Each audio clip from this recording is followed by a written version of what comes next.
Hello, and welcome to this episode of Skift Meetings Podcast. The podcasts are curious event professionals embracing the future of business events. My name is Andrea Doyle, and I am the senior editor of Skift Meetings. And in this episode, I have the pleasure of speaking with Jeff Bzdawka, CEO of Knowland. Let's get started.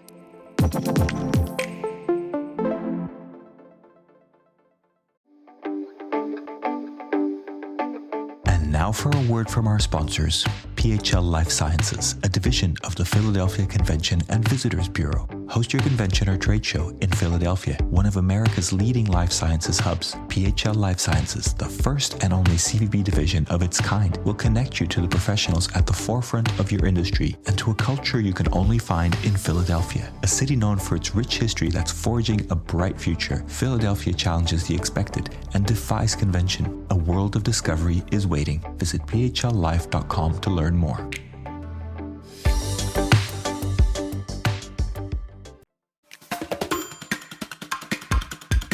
Jeff, thank you so much for joining us on the Skift Meetings podcast. And I wanted to start by asking you who you are and how did you get to be you? Oh, well, first off, Andrea, it's always great to have a conversation with you, and I think very highly of Skift, and really thrilled to have the opportunity to join you and the audience. How did I get to be who I am? That is a loaded question, and I'll try to keep it on the straight and narrow. Funny thing happened on my way to becoming a dentist. I took a part-time job at McDonald's, and that was my first introduction to the service industry, and absolutely fell in love with the service industry and caring for others. That led me to explore the hotel side of the service industry, and I took another part-time job while I was in high school at Hyatt, and from there was no looking back. I made the decision. My degree is in hospitality leadership, and my entire professional career has been in hospitality focused. A few decades, I won't share with you how many, but suffice it to say, there are a few. I've had a bit of a unique opportunity and have been lucky to spend time both as a hotelier as well as a hospitality technology service provider. Now, a bulk of my time in my career was with Hyatt, having spent just over 20 years at Hyatt over the course of two different runs. In between, if you would, years 11 and 12, I was someplace else for that bit of time. And that gave me the opportunity to work as a hospitality technology provider. Now, I am who I am largely because of Hyatt, as well as marrying my high school sweetheart kind of framed that out. As far as positions I've held various senior leadership roles at Hyatt. Most recently, before joining Knowland, I was senior vice president of global hotel technology within Hyatt's operations team. And then I did have the opportunity to spend some time at Sabre, specifically Sabre Hospitality, Pegasus Solutions, where I ran their centralized commission payment program, now more commonly known as Onyx Center Source, and then also ran global service delivery at Pegasus. I left Pegasus to join TravelClick as chief operating officer, where we provided business intelligence and distribution marketing services to hoteliers. And then just over a year ago, I made the difficult decision, to leave Hyatt and join Knowland as the CEO.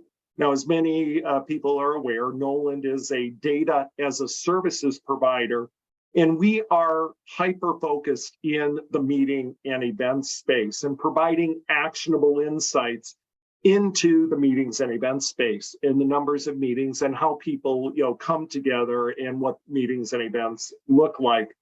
Probably important to also share why I joined Knowland, and it comes back to, my passion is hospitality. And obviously the industry has, been decimated by the impact of the pandemic and are in the process of rebuilding. And when the opportunity presented itself to join Knowland, I saw this as an opportunity. I firmly believe the industry will not be fully recovered and get back to growth phase until meetings and events come back in a meaningful way. And that's one of the reasons why I made the decision to come back to the hospitality technology provider side, and having the opportunity to see both sides of the coin. It gives me, I think, a unique perspective to help grow the Knowland platform. You just mentioned how, it's going to take data to show how the meetings industry is coming back. We spoke this week for a story, I wrote about where meetings are and where they're going to be next year. Can you talk a little bit about where the industry stands and what you see, in the coming year? Sure. Meetings are back, and they are back. We like to say with a vengeance. Now, there are certain meeting segments that are slower to return and will be slower to return. And that's really in what we like to at times refer to as the whales, the real big meetings. And those bigger meetings are getting smaller in the number of attendees. And I believe they'll probably stay smaller as people are a little bit more selective on when and what they travel for. But what we're also seeing with those larger meetings, not only are they getting smaller in size and number of attendees, but they're getting a bit more distributed. So what we're seeing is one meeting that might have been a large annual sales meeting or product meeting or customer meeting is getting split into a series of regional meetings and more localized meetings. So we are seeing smaller meetings getting larger, bigger meetings getting smaller as far as the number of attendees, but also more distributed. Now, what I'd like to, and we're really excited to share, is back in November of last year, Knowland introduced a meetings recovery forecast. And it was taking historical data combined with current demand trends, current actualized meetings and how they're coming in place, in addition to other information available in the marketplace, and use that to create this meetings recovery process. And we update it on a quarterly basis. We introduced it in November. In the next few quarters, we made the decision we were going to keep it. And the good news is it was staying firm. We weren't backsliding. Recovery has, in meetings and events, come back, I think, a bit better than any of us had anticipated. And recovery has accelerated to the point that we are now projecting full recovery middle part of 23. Now, as we look at, while we're recovering and we're using 2019 as our baseline and for comparison, I think it's also important to say that's just a baseline of numbers. That is not a reflection of and saying we're going to look like and act exactly as we were in 2019. Meetings are looking different before, and I shared just one example with the large meetings getting a bit smaller, more distributed. There is, with this concept of, and I think hybrid working, remote working is here to stay. And from a hospitality standpoint, I think that brings in new opportunity for us. And it's an opportunity for corporations, companies that are giving back commercial real estate, shrinking their offices or getting rid of offices altogether. There's still this need to come together as a team and meet. And we are seeing a nice, strong build of those types of meetings and events, new corporate type of meetings that are all based on bringing people together, whether it's quarterly, every 6 months, or on an annual basis. Hotels are working to understand what those new demands are and the new expectations. There's this new concept that I've been hearing being bantered around. It's the no work meetings. meaning the needing to bring people together. And, there's discussion, even myself, I've hired individuals who I haven't met before. And this is an opportunity for us to come together. So recovery accelerating stronger than we expected, meetings looking different, and the ability to make change and be nimble to address this evolution of the way meetings and events are looking. And another thing I just want to point out as well, and just a reminder, oftentimes when people think about meetings and events, the perception is, the focus is those real large meetings, the citywides, the mega events, the National Restaurant Association show. And while those shows and those events are important, it's not the bedrock of meetings and events. It's not the core meat and potatoes. If we look at pre-pandemic, nearly 80% of meetings were under 200 attendees, and less than 4% of events, and talking number of events here, were over 1,000 attendees. So while the area that seems to be struggling the most and coming back are the big, we're really encouraged and excited to see the small to medium size are coming back with a vengeance. And do you feel those small meetings are coming back because of pent-up demand and because there's been a loosening of corporate travel restrictions? I believe that to be the case. It is very difficult to create relationships in a digital world. And while you can use the digital world to conduct easy business and easy transactions and to learn, it really is about connecting people and bringing people together. And people want to get back to being people and to have that interpersonal connection.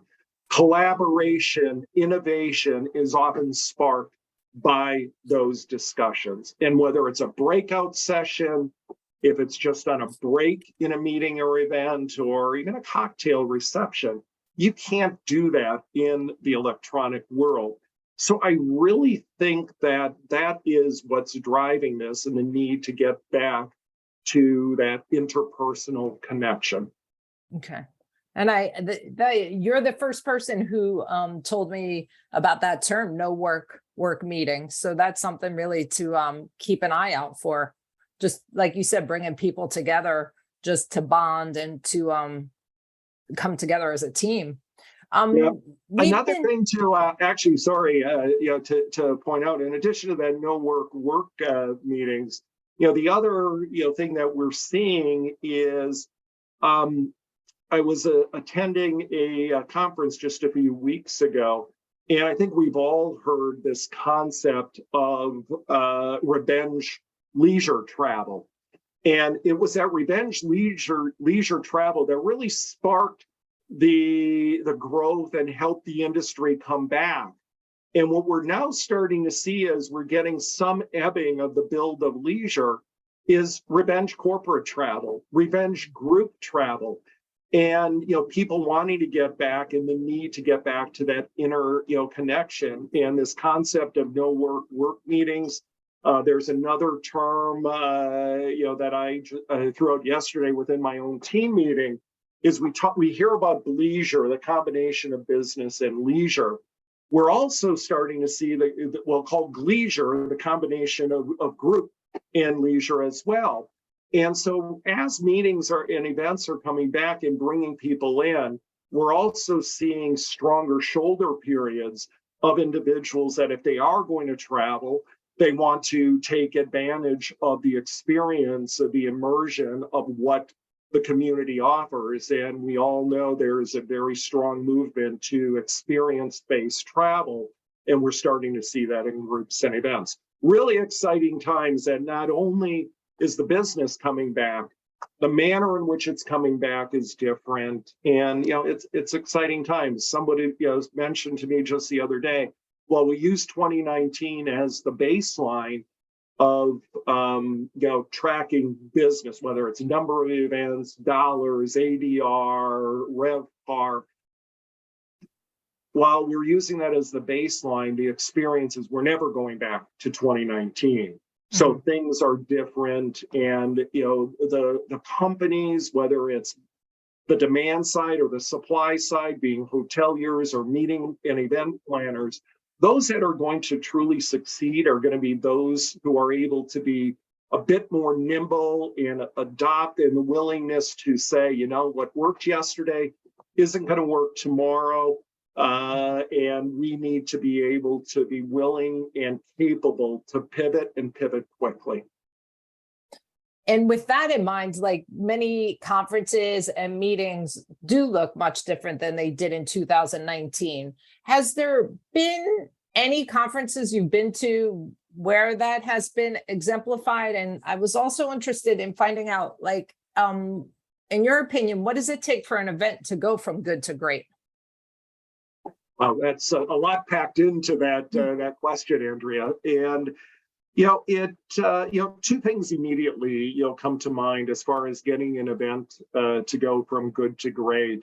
And the first is, and I already somewhat touched on it, and that is being flexible. Need to keep in mind that guest and customer needs and their expectations are rapidly evolving.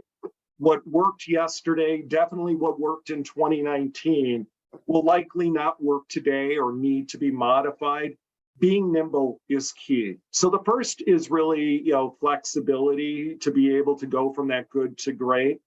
The other is about enabling choice. And this becomes a bit of a balancing act. Need to realize, and this is both the hotelier as well as the meeting planner, to realize that the event is attended by individuals. While it's a group of individuals, it's still individuals, and everyone's view of great may be different in what their expectations are. Need to be able to cater to individual needs while being in a position to deliver for the entire group. And that is a difficult balancing act. Now, as I'm a bit of an accidental technologist, I'd also be remiss not to mention technology. While technology should not be front and center, and technology is more the enabler, technology, again, enables that event, but well-intended technology can also go bad.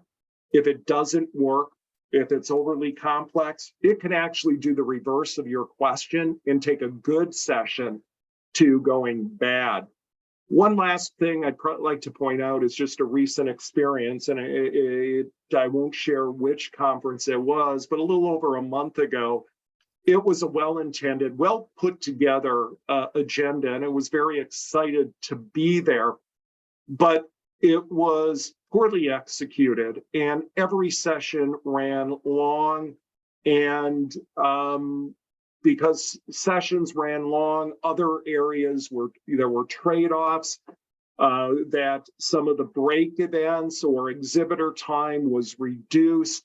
And it ended up being a situation that the attendees and even the sponsors and exhibitors came with a certain set of expectations, and those were unfulfilled. And there was a lot of excitement at the beginning that ended up ending with a disappointment because of that poor execution of the agenda, or the run of show was not properly managed.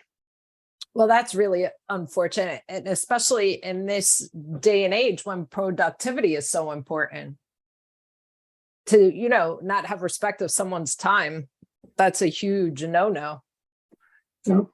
Yeah, you're right. Yeah, productivity is key, and happy you mentioned the productivity word. You're looking through maybe a slightly different lens with productivity. We just yesterday we did a webinar and had over 200 hotels, both current customers of ours and prospects, represented in the call, and it was a good discussion. And we touched on the productivity, and we asked a survey, did an in-session survey, and asked the question, what is the obstacle? What is standing in your way as a leader to really get your sales team focused on groups and events to be successful as we look to rebuild? And there were several answers that came back, but the two top answers really come back to productivity. The top two answers collectively represented 70% of the number one issues, and they were evenly split. The first one talked about just how difficult it is to get people into the positions. Many great people made the decision once their jobs were severely curtailed or they had to step away for a period of time, said, that's it, I'm done with hospitality and I'm going to move to a different sales capacity. So sourcing people is challenging. Having owners allow operators to bring in the level of staff they need is also challenging because owners are still trying to make up for the last 2 years. And then as they're bringing new people in, they have fewer people, they're operating differently, their old playbooks are no longer valid or at least need to be significantly modified. So it's not just a, here you go, here's your book of business, go for it. There's a lot more time that needs to be invested in teaching people hospitality and how to sell in hospitality. That was the first issue. The second issue that was raised is back to productivity. We have fewer people. We need to make sure that they are spending their time on what truly will deliver results. We need to have a strong bias to action, but the actions that lead to outcome. And if we look at the second large issue that was raised is the challenge with the RFPs. You talk to meeting planners and event planners, one of their biggest concerns are hoteliers are not responding to RFPs in a timely manner. And the natural reaction to that as a meeting planner, event planner, then I need to include more hotels, which kind of fuels the fire of a lot of extra noise. You talk to the hoteliers, they say they're very frustrated, and while they want to respond to RFPs in a timely manner, their likelihood to win is low. And at least with the attendees in our call yesterday, they said that their closure rate, their win rate on RFPs is less than 10% as a collective audience. And they're saying, we used to have a metric requiring our hotels to respond to RFPs within a certain number of business hours. We're now looking at it going, the way business is coming back, it's more about rebuilding and reestablishing direct personal relationships. And the RFP is a bit of a problem. It's not that they don't add value. It's just we have to find a way to make sure that the RFPs are being better targeted to hotels that are better positioned to win the business, and giving hotels the opportunity to focus on that direct business as well. But you're right, the way business is coming back, the lack of resources, the lack of good talent, the lack of the ability to bring in good talent, all leads to we really need to focus on redesigning processes and to help both the demand and supply side maneuver through this new world order. And hasn't this also led to new markets evolving? Businesses coming from markets that hoteliers didn't expect. And I also saw that there's more feeder markets that are being developed. You're spot on, feeder markets, and back to, we're not going to look like we did in 2019, is we need to understand, that our feeder markets are changing. People, at least before the significant rise in gasoline, people were more willing to drive further. So your drive to markets opened up a bit. And feeder markets are different based on where corporate business is coming from. Also had talked about we're expecting pre-pandemic levels, groups and events, as far as number of events, typically we're in about 60% was corporate business. Because of this new demand or new need for bringing people together, and a company no longer has that commercial real estate space, we're expecting to see a higher percentage of corporate business and events because of that. So, as hotels are bringing in new sales teams, they need to also recognize the demand is looking different, the expectations are different. Even back on the productivity piece, the way meetings are getting booked now, it used to be that meetings were booked first, the commitment to space, and then it was handed off to somebody else to plan, and that was done at a later time. The meetings are looking different, the demand sources are looking different, and the manner in which we sell and service are different as well. Hotels need to do a better job of selling and planning at the same time, reducing touch. And the meeting planners, I think, very much appreciate that as well, because it helps them. So again, business is coming from different markets, and the demand is looking different, the expectations are different. Back to one of our opening discussions was just the fact that you need to be nimble and you need to be able to pivot as the demand changes and the expectations change. So it's just a different world, isn't it? Very much so.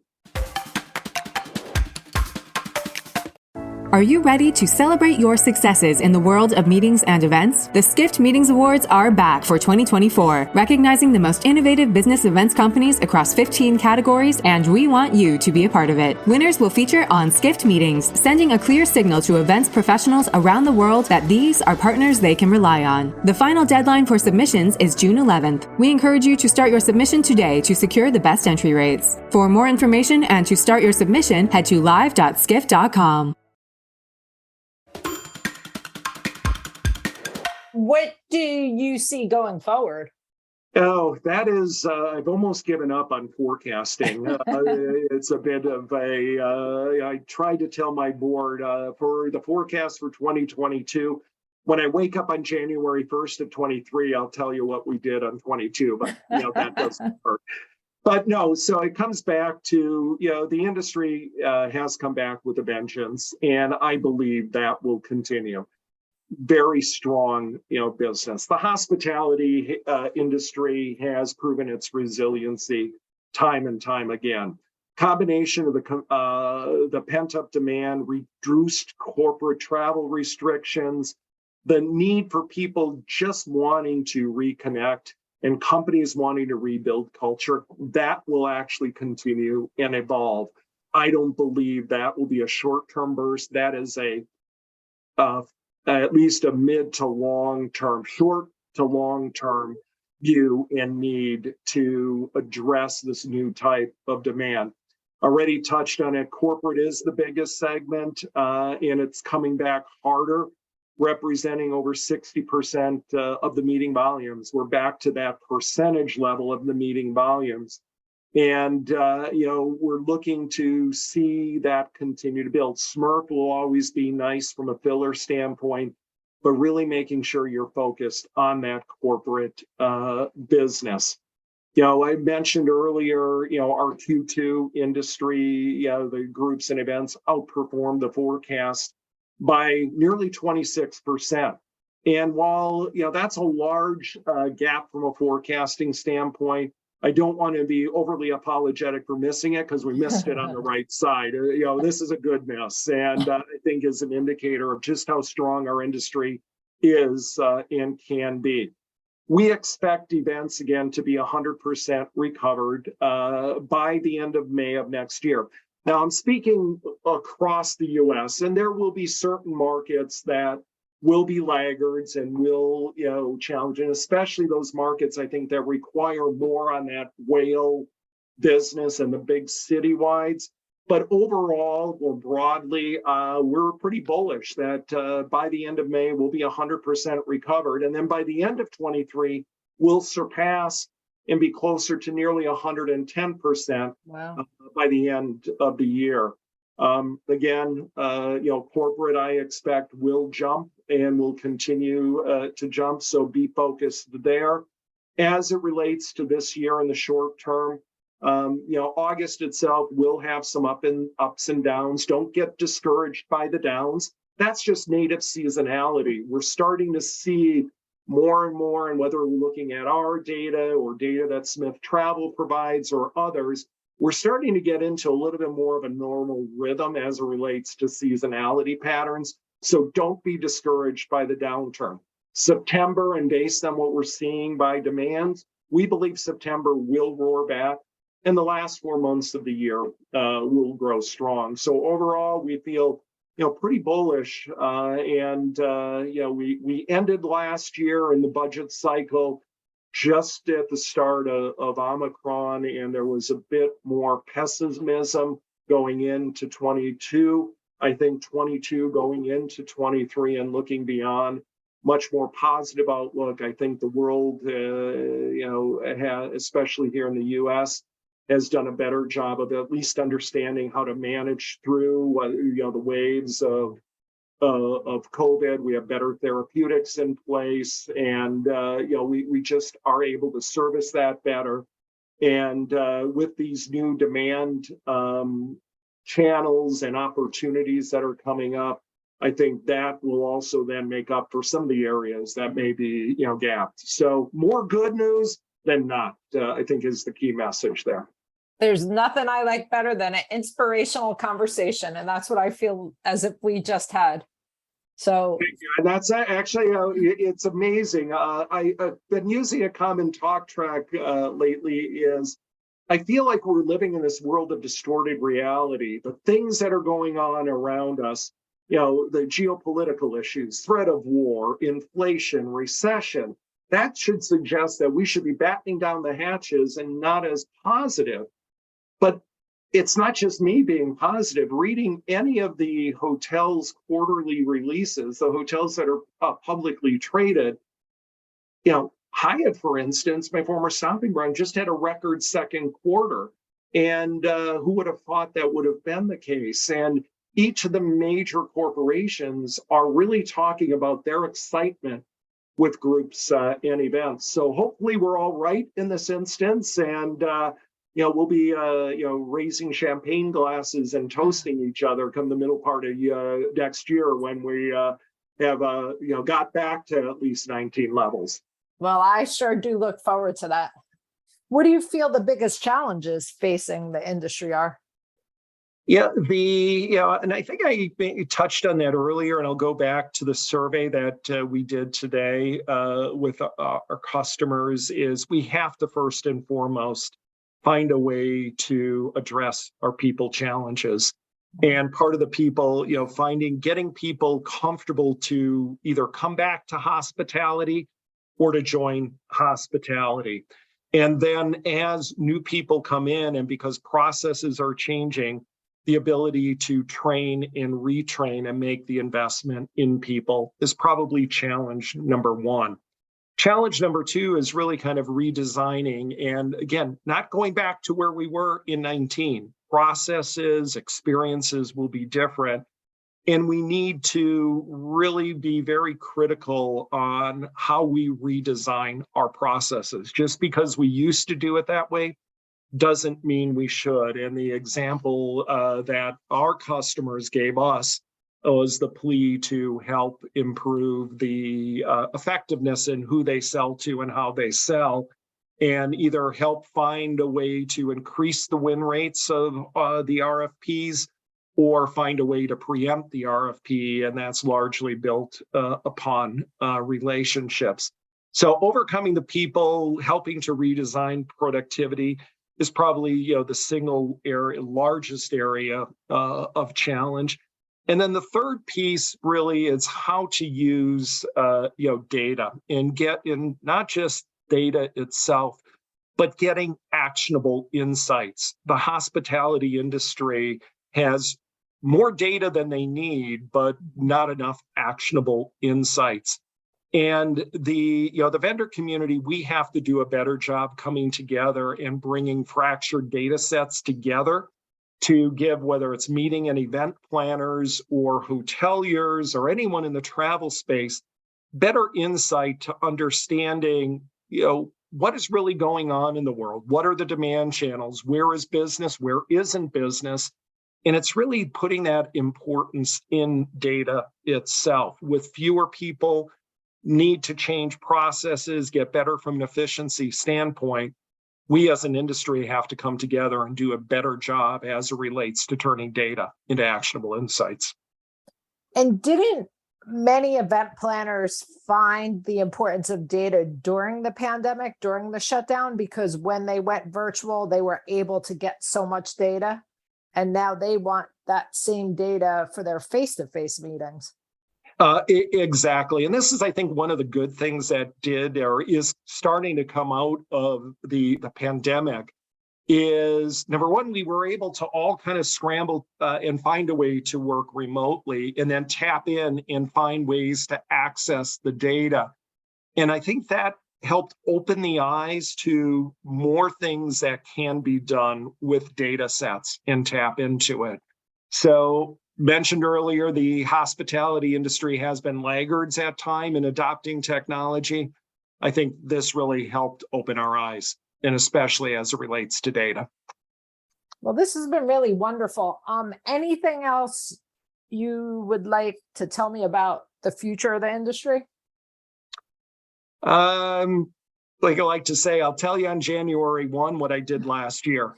But just kidding. No, I think we covered it all. I think key is flexibility.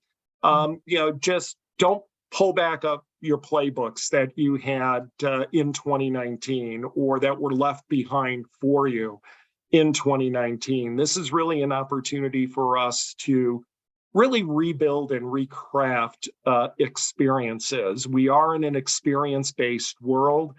And this whole concept of no work meetings and that the ability to embrace it. Don't be afraid by the uncertainty, embrace it, as opportunity. And it really comes back to being nimble and being open to saying, you know what, we've got to make a change. And I guess it's time to burn that old playbook, isn't it? Yes, it is. Yes, it is. So, we end our podcasts by asking who you would like to see us have on one of our future podcasts. And if there was any question you could ask that person, what would that question be? Well, seeing I'm an avid Packer fan, my initial response was, Matt LaFleur, the coach of Green Bay, but I'll bring it a little bit closer to home here. The importance as we talk about evolving experiences, and there is such an important focus on mindfulness and wellness, and even part of this concept of no work meetings is getting people together to do things that are not necessarily work related, and they're contribute to the well-being of the individual. A person who I think very highly of is a lady by the name of Mia Kyrikos.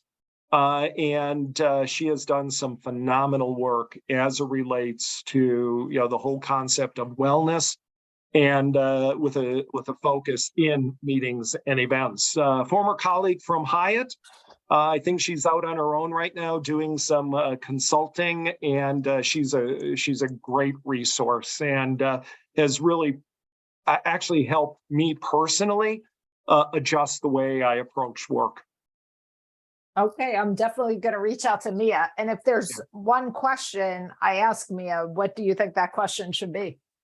I would, back to how does she see meetings and events evolving to really embrace the whole person, if you would, and this whole concept about how do you apply wellness more effectively into a meeting and event. Okay, great. Well, this has been wonderful. I really appreciate you taking your time, and it really was fascinating. And just, getting a glimpse of the data really gives you a view of where things are going. I enjoyed the conversation, Andrea, and always happy to spend time with colleagues from Skift. So thank you for your time and thinking about us at Knowland. Thank you. Bye-bye. Bye.